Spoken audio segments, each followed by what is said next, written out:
Welcome back to the channel. One of my favourite videos to film before big test matches like this weekend's game between England and Ireland at Twickenham is a video detailing the game plans and strategies each team can implement to give themselves the best possible opportunity at coming out on the right side of the scoreline come 80 minutes at Twickenham on Saturday.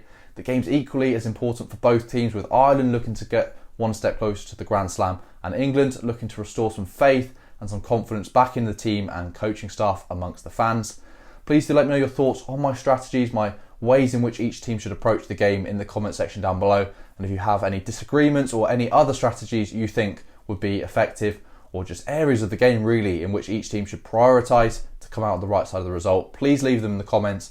I'll read them and respond to them as well. So I'm going to start off with England, and the first one is Blitz Hard, sort of abbreviated strategy, but what I really mean about this is we need full commitment in the blitz defence.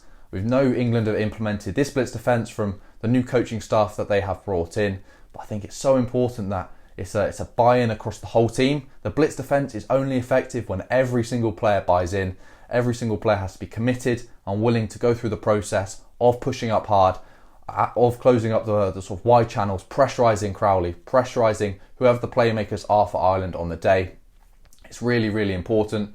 If England are going to win this game, they've got to make it scrappy. They've got to make it a real dogfight. And the blitz defence is exactly the defensive style to promote that style of game plan. So hopefully England can do that from my point of view. I'd love to see an England win. And I think the blitz defence, if England are to make the game competitive, will be a huge factor in determining the outcome.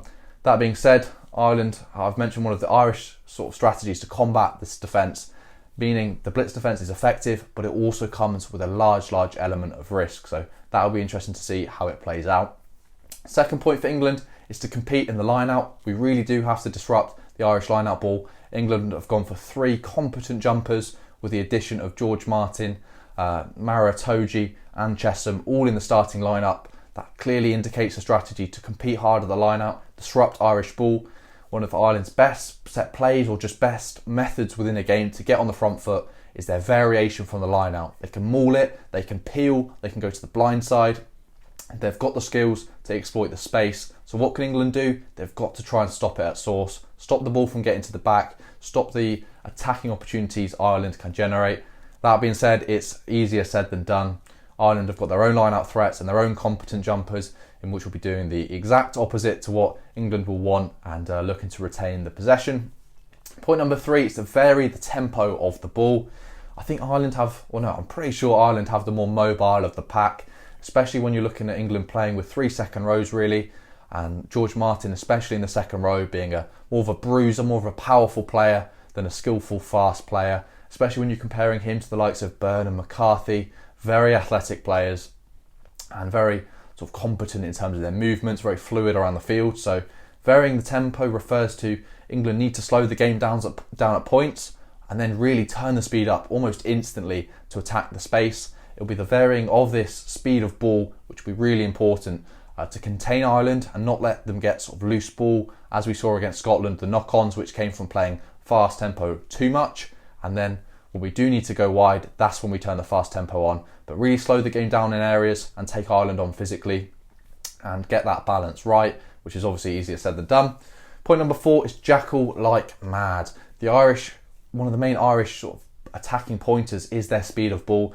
They're very good at it. They can regenerate it very quickly. When they lose a sort of fast attacking ball at the ruck, you have a slow ruck. Well, guess what? Jameson Gibson Park is going to get the ball away from the next ruck twice as fast. So it's how England can go from ruck to ruck, try and get some turnover ball, and let the likes of the fast England attacking backs like Freeman's, Furbanks, try and get some sort of counter-attacking ball, which we all know is the best sort of ball in rugby.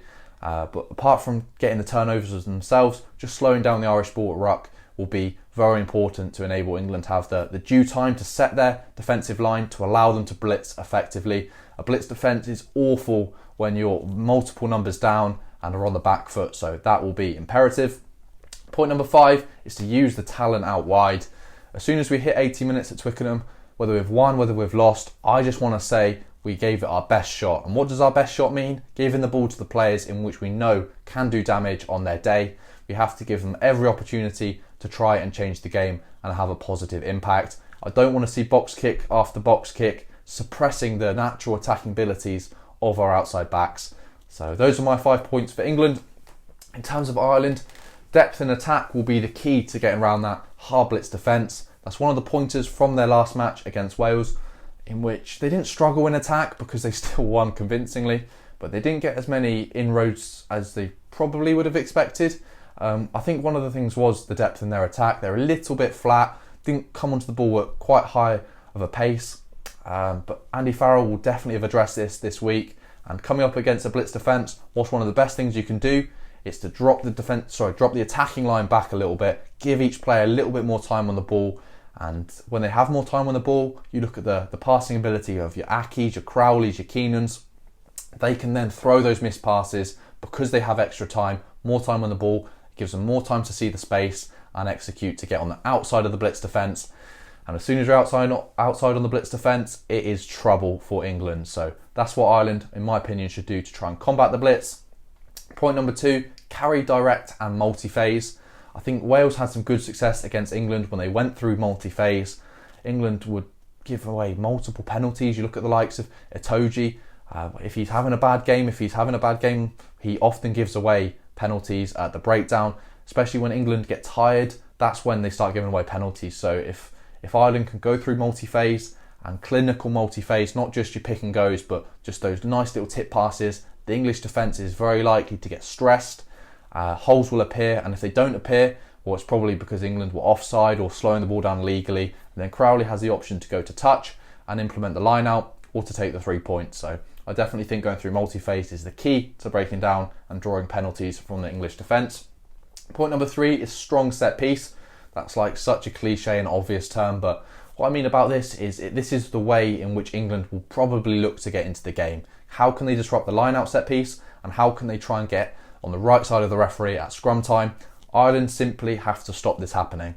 Whether that means not necessarily playing for the penalty in the scrum, just getting the ball out because they know they're too good to try and get involved in a silly refereeing battle at scrum time. Maybe that's an option, but don't let England have silly little inroads into the game from sloppy set piece. Point number 4, don't overplay. I think Ireland have got to be prepared in this game to have a lot of the ball. England love to kick the leather off the ball, especially with forward at 10. Maybe you'll see a little bit less kicking with Furbank at fullback, but it's still likely because it's in the DNA of England to go boot to ball. So Ireland have got to be careful because Ireland don't really kick an awful lot, that they don't run themselves into trouble. Playing from deep, although it can be extremely effective, maybe don't do it every single time. I think when you have so much of the ball, it's very hard to stay as mentally switched on phase after phase after phase. So going boot to ball via Gibson Park, James Lowe especially, kicking it long was a very good strategy in my opinion. Point number 5 links onto the kicking, is just to win the air. As I said, with England kicking, a lot of their kicks are to compete, as well as some obviously going long. I think this is another area in which England often look to get their sort of roots into games. We saw in the World Cup semi-final, England-South Africa, that was one of the main weapons England used to make the game competitive and took the game right down to the wire. So the likes of Calvin Nash will be an area in which England will look to the height differential between the likes of him and Freeman to try and win some ball back. But I'm sure Andy Farrell and his coaching staff will have drilled it into this Irish team in the air this week, especially with the return of Hugo Keenan at fullback. I'm sure they are in a safe pair of hands. Avoid the cliche, but yeah, those are my thoughts on each team's strategies in which they could employ to win the test match. Please do let me know your thoughts in the comment section down below. I really am looking forward to hearing what you have to say for each team and how they should approach the match.